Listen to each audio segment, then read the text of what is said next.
శిక్షా సప్తాహ కార్యక్రమంలో భాగంగా 4వ రోజు గురువారం భిన్నత్వం ఏకత్వం గురించి విద్యార్థులకు అవగాహన కల్పించినట్లు గుండ్లపల్లి జిల్లా పరిషత్ హైస్కూల్ ప్రధానోపాధ్యాయులు పి కవిత తెలిపారు. కేంద్ర ప్రభుత్వం ఆదేశాల మేరకు జాతీయ విద్యా విధానం ఎన్ఈపి 2020 4వ వార్షికోత్సవం సందర్భంగా జూలై 22వ తేదీ నుంచి 29వ తేదీ వరకు వారం రోజుల పాటు రాష్ట్రంలోని అన్ని పాఠశాలల్లో శిక్షా సప్తాహ కార్యక్రమాలు నిర్వహించాలని ఆదేశించారు. దీనిలో భాగంగా గుండ్లపల్లి జిల్లా పరిషత్ హైస్కూల్లో ఘనంగా 4వ రోజు కార్యక్రమం యూనిటీ ఇన్ డైవర్సిటీ భిన్నత్వంలో ఏకత్వం కార్యక్రమాన్ని ఘనంగా నిర్వహించారు. పాఠశాల ప్రధానోపాధ్యాయుని పాలడుగు కవిత, ఉపాధ్యాయులు మరియు విద్యార్థులు ఈ కార్యక్రమంలో పాల్గొన్నారు.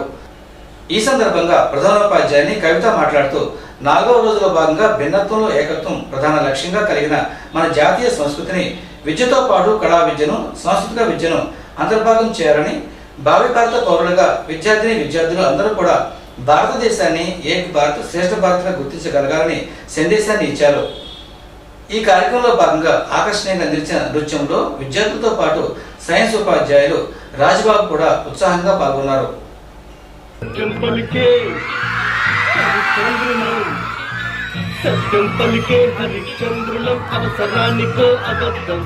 నిత్యం నమాజు పూజలు చేస్తాం, రోజు తన్నుకు చేస్తాం.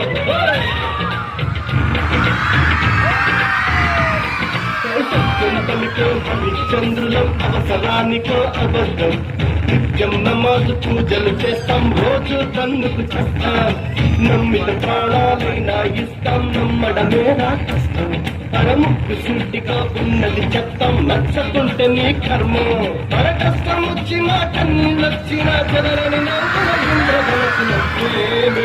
ఇండియన్స్, మేమే ఇండియన్స్, మేమే ఇండియన్స్, అరే మేమే